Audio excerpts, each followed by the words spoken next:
journey beyond imposter syndrome. This is where I invite you into a space where high achievers and spiritual leaders converge to redefine success and self-worth. By sharing transformative stories and engaging with thought leaders, this podcast serves as a roadmap for navigating the complexities of imposter syndrome. It's an intimate look into overcoming personal barriers tailored for those who value wisdom, leadership, and intuition in business and life. Join me at the Humble Warrior Podcast with Alani Bankhead. Welcome to the Humble Warrior Podcast. I'm your host, Alani Bankhead, and I'm so excited today to have Michael Dillard, aka Mr. Resilient and the Accidental Diplomat. Michael is the author of 2 books, Accidental Success, which showcases his ups and downs in real life.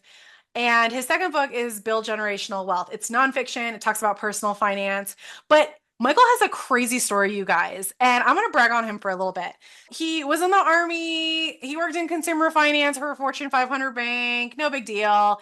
And then he accidentally became a U.S. diplomat. I'm dying to get into this story. And his origin story actually is he comes from a low income, poverty stricken, like food stamps, everything background. And he has achieved so much. And I know for many of my listeners and viewers, you guys struggle because you often feel like you're not good enough based on the circumstances you came from. So I'm really excited to share Michael's story with you guys today. And Michael, the floor is yours. Thank you so much for being on the podcast. Please tell us about yourself. What's your story? Wow, I love the introduction, the energy. I'm like, whoa, I'm amped up. Who is the guest coming on? Oh, wow, Yes. it's me. But that gets back to that whole, wow, can someone one day want to interview me? Is my story one that can help someone make a decision, say, you know what, if they can do it, I can do it. So I like to start off of who Michael was as a nice, handsome 15-year-old boy, right? Handsome, remember So boys. Imagine it's August 85 degrees outside. I'm sitting outside chilling, and all of a sudden I go back inside, and you're outside on the porch, and you're like, okay, why do you go back in the house? Then you see me come out the house and run to the mailbox.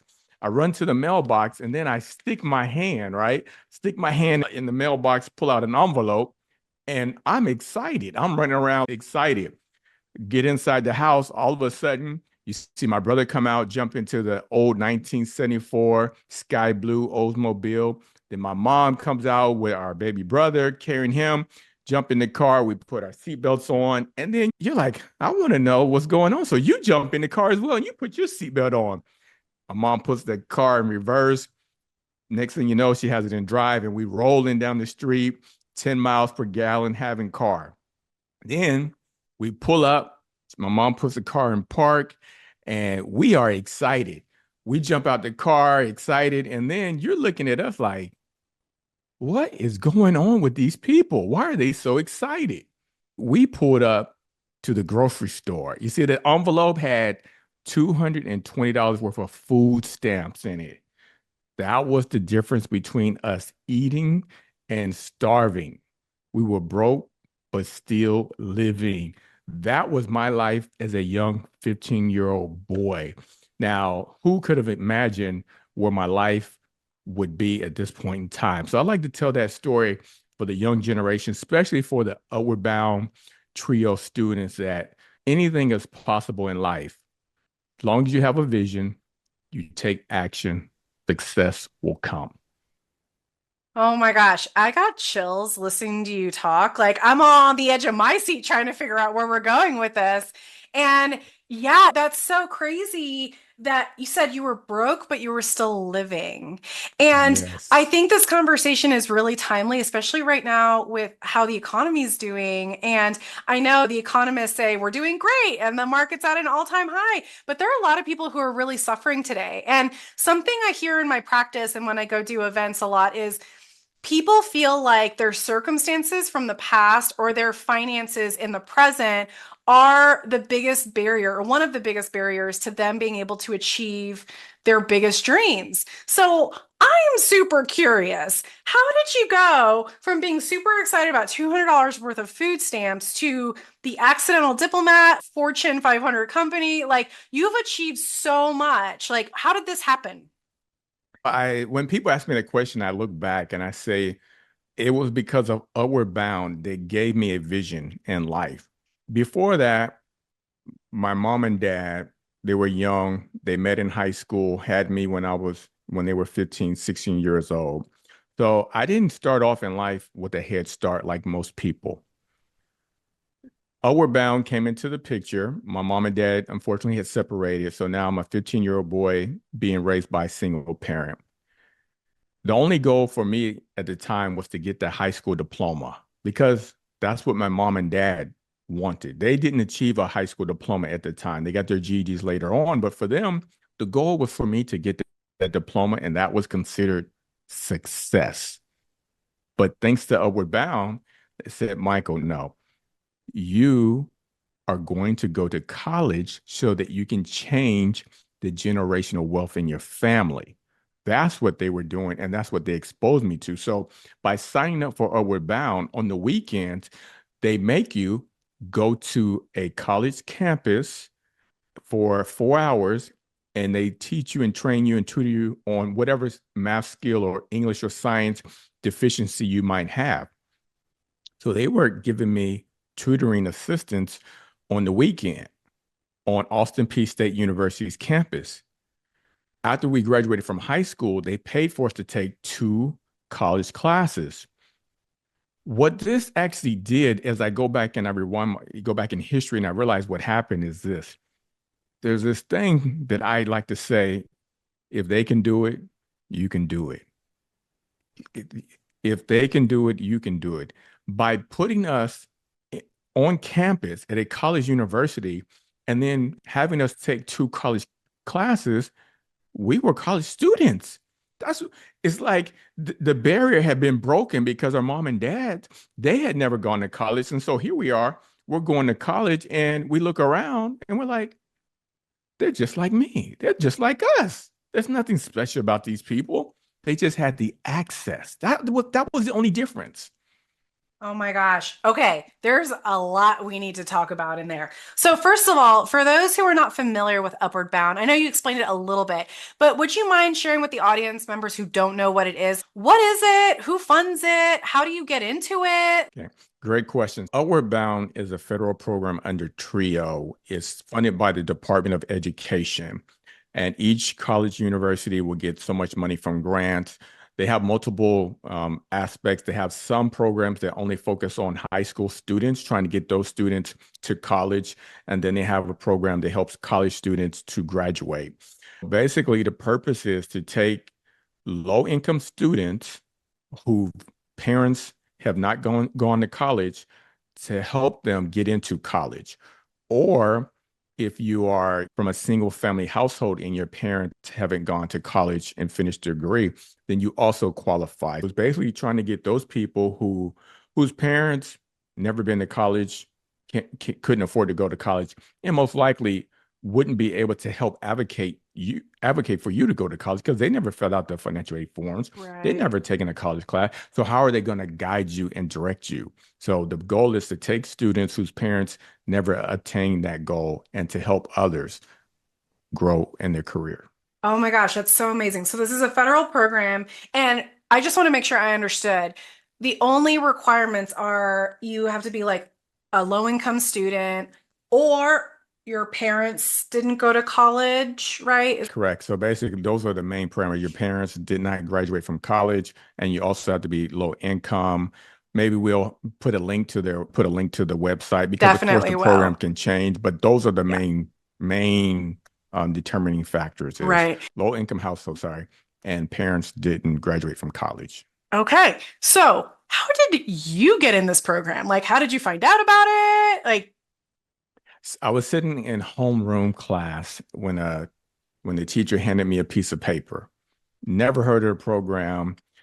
Took the paper home, gave it to my mom to sign. She was like, "Oh yeah, you're gonna join this program." And the rest is history. I'd signed the paper and made the commitment. Now, remember, we was broke but still living. To get from my house to the college campus, it was a sacrifice. Sometimes I took the city bus to get there and back. Sometimes I tried to catch a ride with a friend, or my mom would drop me off extra early, or I'd have to bum for a ride. So these are all the things that people who come from low income households have to face. I actually want to dig into the part of your story where little Michael, handsome Michael, is sitting in homeroom and you get this paper, but you had to take it to your mom to get signed. And I Yes. think for a lot of people, they might get something like that and throw it away. But so what was happening internally for you that you said, I think this is for me. I want to do this? Back in the day, you took everything to your mom. Otherwise, you're going to get the business. I know nowadays they give you the timeout in the corner, but back in those times, you better bring all those papers home to your mom. And Okay. also, people talk, the neighbors talk, community people talk. So it's, hey, did Michael bring home that paper? There was more accountability for students. So took the paper home, but we never heard of the program. And so it was something new. And I'm so glad I was obedient. Yes. Okay. So I think I'm going to make a little bit of an assumption because I want to unpack this because these core thoughts are so important to driving our emotions and then our behaviors.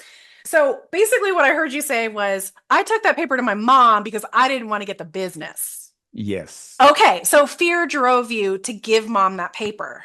of course. Yep, yep, Okay. yep. And then mom was like, oh, you're going to do this. Yes. And there was also this element of community. So you knew that the community was going to talk. Now, in the culture or the area that you grew up in, was it normal for community to encourage these opportunities in people that weren't your immediate family?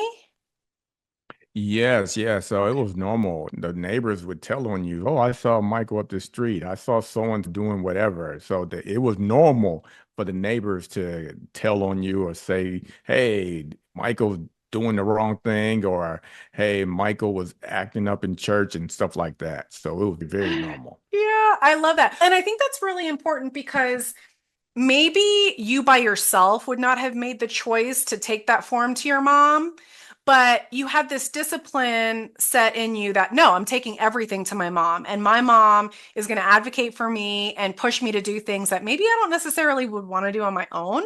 Yes. But also, there was this community element where they were pushing you to be better indirectly, right? Yes, that's true. Yes. Yes, there was an Okay. indirect community that was pushing. And I think for our community, that's really important. And so I think that's a really special part of your story because America in particular, and you and I have been overseas a lot, right? And we're going to talk about that later for my listeners. But it is such an incredible privilege to be born American. And don't get me wrong, America, she has her issues. We're working on it, right? But my point being is you had this gift of community where everybody said, no, we're going to push each other to be better. And so often with self doubt or imposter syndrome, you feel like you're by yourself. And Hmm. asking for help from your community or your loved ones feels overwhelming, or you don't want to bother them or whatever. But you already had that baked into like the fabric of your life. And it sounds like this discipline is what pushed you. Now, there's still the other element of if they can do it, you can do it too. But you still had to hustle and figure out how to get to class. And you still Yes. had to do the homework and all that stuff. So, what was happening in Handsome Michael's brain Yes. that drove you to excel at those programs? After I was part of Outward Bound, I graduated from high school and I passed those two classes. The first class was speech, and the second class must have been like was PE. So once I passed those college classes, I was like, okay, I can do it. It's not as hard as they say it is. However, I strayed and I got a factory job during the summer because I was trying to keep up with my friends who did not have college aspirations. They were buying the new tennis shoes and clothing and etc. So I wanted some nice clothes and as well. However, I ended up working at a factory 45 minutes from the house, working the 4 p.m. to midnight shift. So I get home about 1:15 in the morning. And I didn't know you don't sign up for 8 a.m. college classes. You don't do that. No, I made the mistake and signed up for 8 a.m. school classes in English at that. So you can imagine after working 5 weeks of overtime straight that something had to give, and it was those classes, those grades. So I joined the army to get a skill because I was working in 85, 90-degree heat, standing up nonstop, putting stoves together for frigid air, nonstop, standing on my feet, waiting for the bell to go off so I can have a 15-minute break, waiting for the next bell to go off so I can have a 30-minute break, and then another 15-minute break, standing up the whole time. Now, for me, I was looking around like, wow, there's some 28-year-old people here, there's some 48-year-old people here, and they got a lot of responsibilities. So that kind of pushed me as well to say, if you don't take action today, then this is what your future is going to be tomorrow. So I went and got that GI Bill, got the skill, finished the army, thanks to a great benefit. If you leave a job to join the military, you can get your job back. Went back to the same Frigidaire building, but this time I had a skill. Applied for a job that required somebody that knew how to use an ohm meter and knew how to read electrical currents and etc. Now I'm working in an office building, air conditioned, and I'm working maybe a couple hours throughout the night so I could study. And that was something that changed my life because I saw that, wait a minute, education, knowledge can open doors that was once locked to me as a young boy. Oh my gosh. Okay. Oh, this is gonna be, we're gonna keep unpacking and rehashing stuff because this is incredible. So there's something inside of you that's telling you, if I don't take action today, I'm gonna be here for the rest of my life. And I don't Yes. want that for myself. Where did that come from? Once again, I keep going back to the Upward Bound program. That's the only thing I can think of because I saw people living a better life. When they took us to the fair, when they took us to Atlanta, Georgia to Six Flags, when they took us to the state capitol, I was exposed to people who are doing well. Therefore, I wanted that same type of lifestyle. And I knew get the degree, get the education, the money will come. So I was chasing the dream. Yeah. So at any point, you have this plan, right? First of all, you're exposed to something that you weren't normally exposed to, and that opened up your aperture to what was possible. Okay, one more thing. As I paused, I realized now maybe I erased it, but the visual of being poor, think about it now. I said we were broke but still living. My mom was working at Kentucky Fried Chicken, not making a lot of money, working overtime, doing her best. No, she kept working and working, but the money just wasn't increasing. So I saw firsthand what life would be if I did not have a skill that people were willing to pay more for. Oh my gosh. Yes. So you saw your mom's example on one hand, where you knew your mom was doing the best she could, but she wasn't able to get ahead. And then on the flip side, you see these other successful people, and you're like, wait a second. And correct me if I'm wrong, because I've had moments like this. When you interacted with them at first, you're like, you're just like me. Yeah. And so as Okay. I talk more about my story, the more and more I start to realize in these higher level positions as well is that sometimes some people just happen to be at the right place at the right time. It's not that they're more talented or skilled than you. Trust me on that one. I know. No, I know. Actually, I was going to share a real quick story. So, I was a personal security advisor for top Pentagon official. So, I was a bodyguard. And so we were at Capitol Hill, we were at the White House, like all the biggest, most powerful government entities in the world. And Hmm. I came from an army family. And I don't know about you, but in my house growing up, it was you do not speak to an O4 or above unless you're spoken to first, and Yeah. like their Yep. leadership, and you have to like revere them, and they're basically more important than you.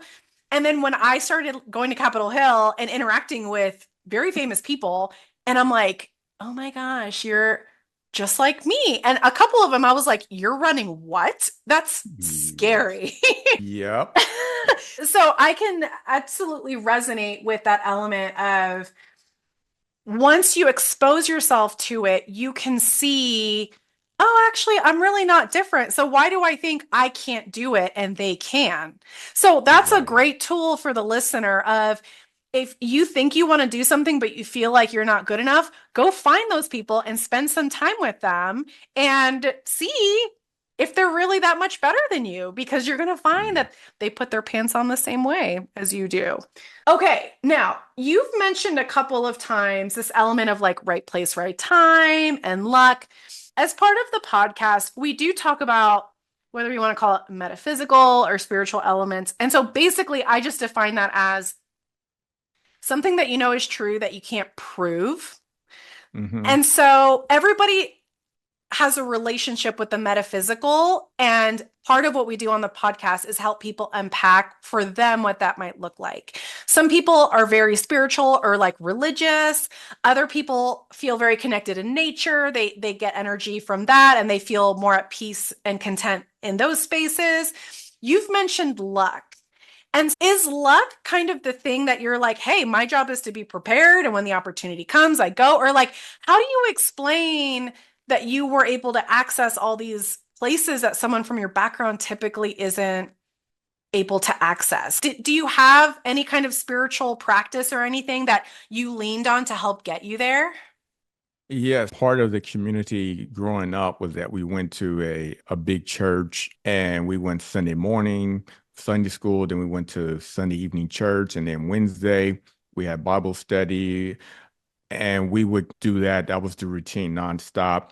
So you got a chance to network with some of the leaders, the different people who help run the church, and then people who are like the extended church family who are like, hey, how are you doing? If you have any questions, you can come talk to me. Here's some extra clothes for Christmas or for Thanksgiving. From that, it gave me the belief in God, having faith, believing that tomorrow is going to be better. So I Mm, always was being grounded in the fact that you got to have faith, because in church, they teach you that today's situation is not tomorrow. There's so many stories in the Bible, so many miracles and et cetera that takes place. And a lot of it comes down to having faith, believing, and taking action. So that was my motto, especially when another story for you. So when I got my first degree, I went on and got my MBA in personal finance, and thinking I was going to make 100K didn't happen. But it did open a small door. Ended up working at a bank, getting more banking experience. But that gave me a job at Dell Computers. So I'm working at Dell Computers. Life is good, making a lot more money than I was before, wearing flip-flops, shorts, and t-shirts. Imagine making more money than I've ever made wearing flip-flops, shorts, and t-shirts. love it. Then it's always the summer. My daughter was like, hey, daddy, when you pick me up from daycare, can you bring me some ice cream? Let's go get ice cream. Let me get some water. So I'm like, sure. Typical Friday, go to work. Lunchtime, went out with everyone, had a good time. After lunch, my supervisor taps me on the shoulder, says, Michael, I want to talk to you. I said, okay. She says, Michael, we're going to have to let you go. Now, this is 2008, folks. I don't know if people know what had, yes, 2008, the recession. Yes. Yes. So I'm like, oh my goodness, I can't believe this is happening. But the resilience bug, or I call it the personal development bug, had bit me. Alani, before then, a year ago, something told me, Michael, go back and get another master's degree, one in accounting. What? I'm done. I'm done with school. I said, for what? Do you still listen to music using a cassette tape? No, I got CDs.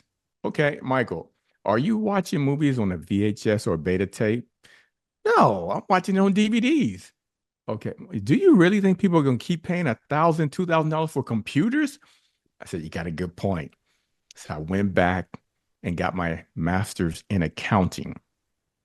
So as I was tapped on the shoulder to leave, I just finished get my master's in accounting, and I'm thinking that I'm about to move up in the corporate world within the company. Unfortunately, it didn't happen for me. So now I'm driving back home. I picked my daughter up, and I'm telling the receptionist, "Hey, I just got laid off. Can't afford it."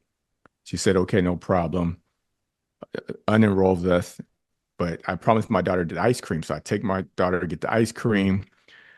Then I had to apply for unemployment. Can you imagine? I went from making all this money to applying for unemployment, and it was $200 a week.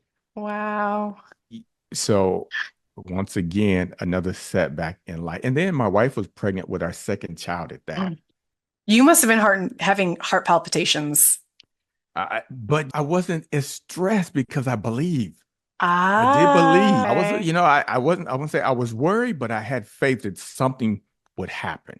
Okay. So for the listener who's exploring what their personal spirituality looks like, you sound so sure and convicted, like this internal monologue of, hey, you're gonna go back and get your master's and all this stuff.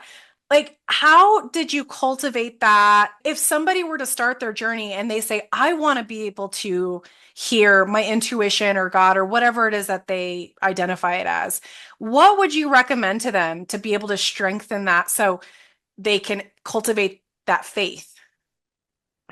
I would say I like to write my plans out, even if it's not solidified. Get a piece of paper and say, okay, where do I want to be 12 months from today? Where do I want to be 3 years from today?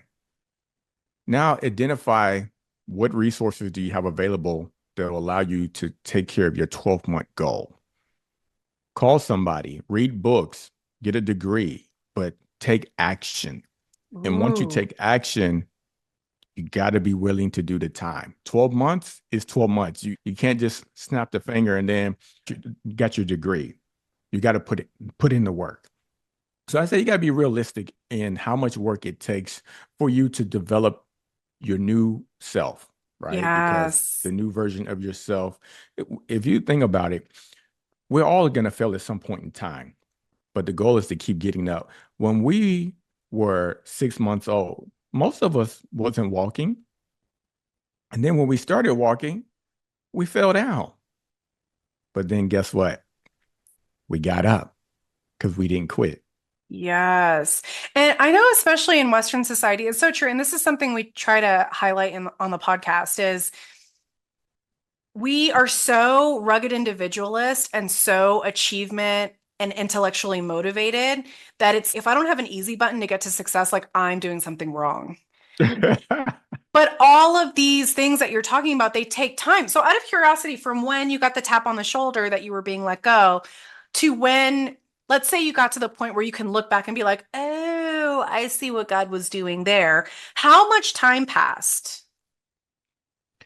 So when I got the degree, I got laid off at that very moment as I got that master's degree. I got laid off, but I didn't know how long it would take for me to find another job because I'm like, I got a bachelor's degree, I got a master's in personal finance, got the master's in accounting. So I'll be able to get an entry level accounting job because one thing that I believe in is that if you mark your work with excellence, you're going to rise. Get me in the building. If I get in the building, my work is going to say enough and I'm going to keep getting promoted and keep rising to the top. So I'm not this person who are like, if it's not 100K, if it's not 80K, I don't want it. No. If it's 50K, 40K, and I know there's opportunity, I'm going to take that job because I know that I am going to rise to the top. Yes. So it's about getting your foot in the door.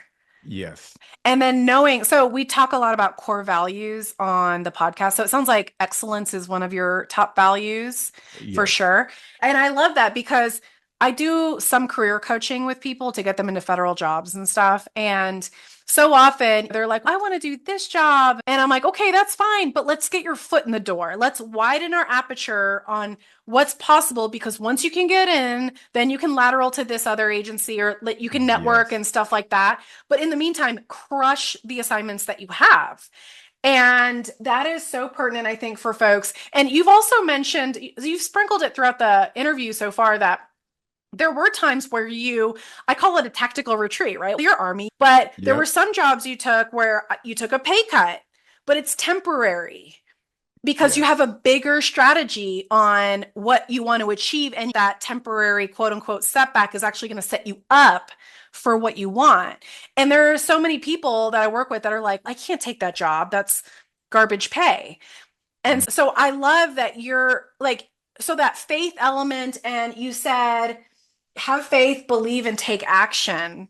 So I'm going to oversimplify and say, you get the tap on the shoulder that you no longer have a job. Thank goodness you listened to that intuitive internal voice that you had cultivated for years that told you, get this master's degree. And you had faith that even though you had a pregnant wife and a daughter and mortgage and like the recession was in full swing, basically, that Yep. God was going to provide for you and that you just Yes. had to keep going. Yep. Yep. Yep. Yep. Yep. Bro, that is so amazing. And again, so pertinent for today because people are really struggling and they think, I can't make more money, or this isn't going to happen for me because the right doors aren't opening. I have a similar story. One of the jobs I had, I started as a volunteer Mm. because I wanted to do something in this particular field. And I was like, I'll sweep floors and make coffee. I just want to help out. And then they Yep. saw my excellence in terms of work ethic. They offered me Yep. a job. And then before I knew it, I was the number two. And There it so, is. right. And so people are like, no, I have to get a certain level of pay or whatever. But oh my gosh, this is so good. Okay. Now, Michael, out of curiosity, we've talked a lot. You're very resilient. Mhm. But out of curiosity, this is an imposter syndrome podcast. So when did self doubt, if ever, pop up for you? It does pop up along the way. Imagine, I remember I said I graduated from college and I'm still working at the same customer service job before I got the college degree. At that point in time, I'm like, what? This can't be my life. This cannot be my life because I'm thinking about that what? The student loan, right? That student loan. Sally Mae wants her money. So I'm thinking about the payment. I'm thinking about, wow, I spent all this time getting this paper that they said was going to help change my life, and it's not changing my life. Then I had to take one step back to get the internship that paid less money because I needed the experience. So there was some self-doubt happening along the way, but I said, stick to the plan, stick to the plan. And things that's the difference is that once I have the plan, I stick to the plan. And so this is the plan where you wrote down where am I going to be in 6 months? Where am I going to be in 1 in 3 years? And then what resources do I have and who do I need to reach out to? That plan? Correct, correct, Okay. correct. I love that because when it comes to our brains, what you actually demonstrated is a tool that we talk about quite frequently. It's the reason why vision boards are so popular and there's all these studies on them, right? But basically, when you take something from your brain and you write it down or you have some type of 2D or 3D representation of it, your brain actually can't tell the difference between what's fake and what's real. So it thinks it already created that reality. And so you've primed your brain to just make it happen. Wow, that is amazing. Isn't I'm that definitely gonna so keep cool? writing. Because I got some stuff written down right here. Wow. Isn't that so amazing? Yeah. And it's so funny. First, you have to be open, you have to know what's possible. And through this luck, this great stroke of luck, you were exposed to these college folks and these opportunities, and you took advantage of them. And yes, Yes. you had setbacks, but you kept picking yourself back up. And you had this highly cultivated faith in your spiritual practice. And I love how it's like, it sounds like God basically was asking you, do you trust me? Are you going to do what I'm telling you to do? And because your mama raised you to be obedient, it sounds Yep. like you Yep. I already. was listening. I I was love it listening. so much. I love it so much. And so let's talk a little bit about you are the accidental diplomat. And Hmm. I have to say, for those who are not in the field of diplomacy, so obviously I'm like former military, so we do a different kind of diplomacy, but it's Hmm. very rare to see an African American male in diplomatic spaces. So, how did you get into that field? Tell me a little bit about maybe something you're proudest of. Tell me everything. Okay, okay. Resilience and setback is my life, right? So I'm laid off from Dell Computers. Fortunately, my MBA in personal finance was paying off because I did put some money in my 401k and I was taking advantage of the employer match. So I had a little bit of money saved up, not a lot saved up that we were living off of. I'm applying for jobs, getting denied, no interviews. Then I finally, after about, I want to say 3 or 4 months, I got an opportunity to interview to be assistant store manager for a clothing store in the mall. My wife is saying, no, you don't do it. I'm like, we need money. The money is running out. We need money. So I go, and I was like, yeah, I'm going to go do this interview. She's like, oh, I'm coming with you. So my wife comes with me to the interview, walk around the mall, praying I don't get the job while I'm in there interviewing to get the job. Because I'm like, look, I've been on food stamps before. So I'm like, I'm trying not to go back there. So I go in there, interview. I'm like, oh, yeah. They're like, good job. We'll be in touch shortly. I'm happy. I'm happy. Driving home, my wife was looking at me like, why did you go do that interview? No, something's better for you. Something else is better for you. I was like, look, we need the money. I'm excited. Check my email the next morning. And then I get this email that says, come to Washington for a job interview to be a foreign service officer. And you have to be able to pass a top secret security clearance, a medical background, and then you have to learn a foreign language. I was like, what type of job is this? So now I'm curious. So I go to USAID's website and I'm looking at the qualifications. And then they're saying, oh, you have to get a diplomatic passport to travel overseas. Alani, this is when I realized I accidentally applied to be a U.S. diplomat because I was applying for jobs that could use my accounting skills. And guess what? The requirement for the job is that you had to have a master's in accounting. Woo! Shut up right now. Oh my gosh. Wait, you didn't even realize you were applying to be a diplomat? Did not Oh realize I was my trying to gosh. get a job overseas working for the federal government so I could take advantage of my 4 years in the army so I can count that to get the 20-year retirement. That was what was on my mind. I was just applying for jobs. Dude, this is hilarious. Okay, so for those who don't know, could you please explain what an FSO is? Okay, yes, Foreign Service Officer. So this is when people say, Michael, what do you do? It's okay, what's your job title? And it's okay, there's so many titles. So if you want to be a U.S. diplomat, for USA, you're going to go to usa.gov. And then for careers, you're going to look up Foreign Service Officer. So that's the official title, but everyone has their own specialty. I have a master's in accounting. My specialty is that I'm a financial controller. Others might have a master's in education, so they would be an education officer. Somebody else might have a master's in health. They'd be a health officer. We have program officers. We have all these different people, and we have management. So if you have a management expertise, military, you probably would want to be an executive officer. So that's your job title and Okay. series. Now, you're a diplomat, you get your diplomatic passport when you go overseas. That's when you have the diplomatic immunity. You're working on behalf of Yes. the US government. Yes. Okay. And USAID, can you explain what USAID means and what the mission is? Yes, I should have said it. So, USAID stands for United States Agency for International Development. I always take people back to the Haiti earthquake. Remember the Haiti earthquake? People were in need for health services, medicine, a lot of relief was needed. The federal government will provide funding through the United States Agency for International Development to help provide humanitarian and development assistance to make the country better, to provide educational support to those in need, and also healthcare services. When COVID came about, a lot of countries didn't have access to the vaccine or medical supplies. US aid is able to help other countries to be able to get the needed supplies and services in order for them to be able to live, to get out of poverty, which allows the world to be better. Yes. And so from a strategic, so very big picture standpoint, USAID is critical in terms of many things, humanitarian work, but also our national security, because if other countries are more stable because they have stronger economies and people can have food and take care of themselves, and recover faster from these natural disasters or different events that happen, it helps America at the end of the day. And I actually I'm a special agent by trade. And so I have a lot of friends who are special agents at USAID.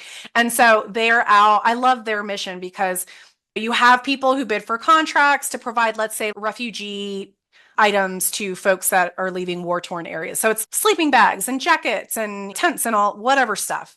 And Yes. so the agents, one of the things that they do is they go out and make sure that the federal government is getting the money that they're paying for those things. I've heard stories where sometimes an agent will get to a place and the refugee package that was supposed to be this really plush, very heavy, winterized jacket, for example, as one part was this little dinky nothing, right? And so Mm. that's a fraud element. Anyway, okay, that was a crazy side note, but I love, love, love that we have you on the show talking about this because this is a very important mission. So you're an accidental diplomat. Now, you mentioned top secret clearance, you mentioned medical clearance, you mentioned foreign language. And Yes. out of curiosity, when you got that, was there a part of you that was like I might have issues passing a clearance, or am I going to make it through the medical check, or am I capable of learning a foreign language? What came up for you? Nothing came up, fortunately, because I always had that spiritual grounding. And so I didn't really stray too far on the spectrum. Yeah, in college, people would have fun, but I was resilient. I was like, no, I'm not going to smoke that. I'm like, smoking is bad for your health. I'll pass on that. So I was, in my mind, though, I was like, whew, I'm so glad that I was not into smoking at all. It's something that just did not appeal to me. And so that was the reflection. Other than that, I was like, oh yeah, I'm good. So when they was Yeah. knocking on my neighbor's doors asking about me, I was like, thank God I was spiritually grounded, had no drama, no issues. Oh man, you are one of the few, sir. Oh my goodness. I've done so many background checks. And it's interesting because a lot of people don't apply for positions because they're like, oh my gosh, I smoked whatever joint back in high school, or maybe I got pulled over by a cop because I was doing something I shouldn't have been doing. And so Right. they won't apply. And I tell them, I'm like, listen, the whole background check is just to make sure you're not a terrorist, you're not in bed with spies, and make sure that you don't have crazy money issues that foreign intel can exploit, stuff like that, right? And but so it's great to hear that you were one of the few that had a squeaky clean background. And but also that's a really strategic way of looking at it. I'm not messing with that stuff because I got plans, right? I Yep. got Yep. goals, so I don't have time for that. But for those of you Yes, who are ma'am. listening to this and you're like, I want to apply for USAID, but I'm not squeaky clean, let's talk, because it's all about being able to explain stuff from your past. Everybody makes mistakes and you can get past it too. Except for the guy, there was one guy one time who told me he did heroin at least 200 times. And Oh. yeah, I was like, you're not getting the job, honey. Like I felt so bad, but I was just like, I'm so like, no, that's a hard drug. No. But anyway, okay, so let's talk. There was one piece that you mentioned that's really important that is also important to your mission and what you do today. So you were talking about I was trying to bridge the gap in this unemployment season. Thank goodness I had saved in my 401k. I got the employer match. I had a little bit of a financial safety net. Yes. So can you talk me through all this journey of leaving poverty and never going back there? And like a lot of people struggle because money's scary for them. So Hmm. what would you tell the person that's listening to this that's like, how, oh my gosh, he was on food stamps and now he not only weathered the storm, but he's done so well for himself and he's teaching about finances. Tell us all about that. Yes. So I have five fundamental principles that I teach. Number one, you have to get the 30-year term life insurance. Now, a lot of people are saying, Michael, I don't need life insurance. I have it through my employer. I've worked with several clients who said the same thing until they turned 60. So now they're 60 years old and they're no longer working for that employer. And the life insurance is now $500 a month. And they have a mortgage and they're wondering, what are they going to do? So this is why I always say buy the 30-year term life insurance while you're young as soon as possible. If you're around 25, you might pay $50 a month for a 500,000 policy or $100 a month for $1 million policy.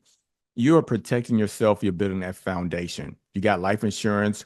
You got life insurance will just help you have income protection because you have insurance on your car, you got medical insurance, and some of you have insurance on your cell phone. So come on now, get the income insurance. I call it income insurance because you have a spouse, all of a sudden something happens.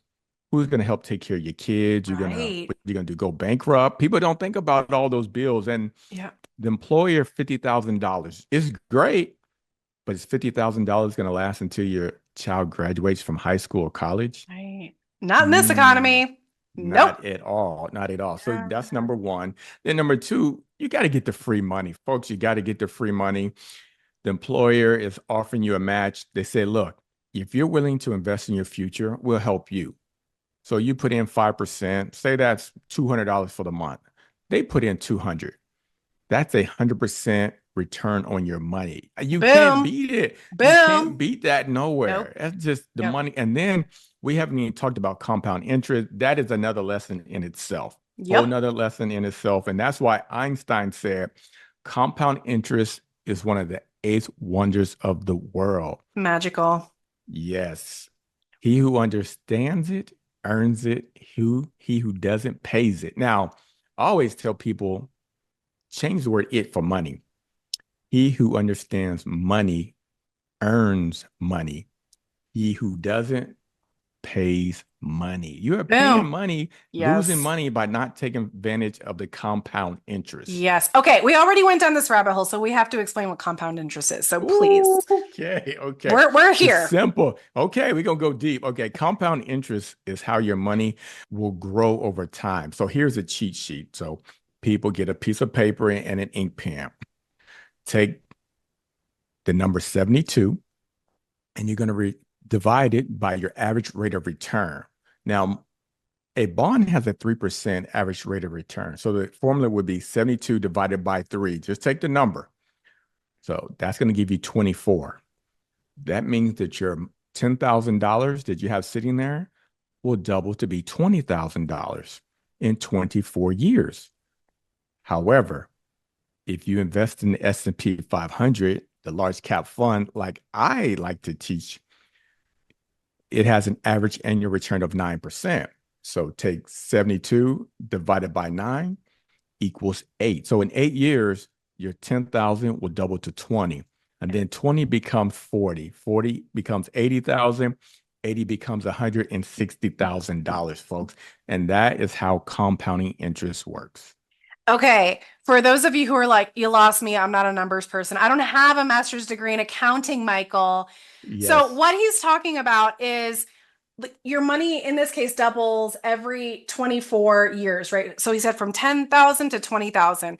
So when you look at the chart in the beginning, when you're putting in your little bit of money every month, it's slowly growing. But at one point, because it keeps doubling, it's going to exponentially grow. And you're going to see that graph go up really sharply.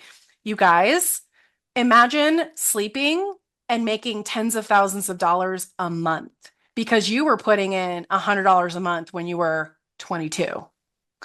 Yes. And my husband, we teach about finance as well. My husband and I make more money sleeping than we do at our regular jobs. That is the power of compound interest. And actually, compound interest is a spiritual practice too, because you have to have faith Ooh, you have to that have big faith. the way the model they say it works is actually going to work. And I'll tell you, I still remember the day I realized we made more money sleeping than awake. And I was like, oh my gosh, it worked. We've been saving for 15 plus years and it actually worked. And this is magic. Oh my gosh, I'm so glad. And time is the one thing you can't get back. You can always make more money, but you can't. The big factor with compound interest is time. Okay, so we did that beautiful hold up. So step one, 30-year term life insurance. Step two, get your free money, get your Yes. 401k match.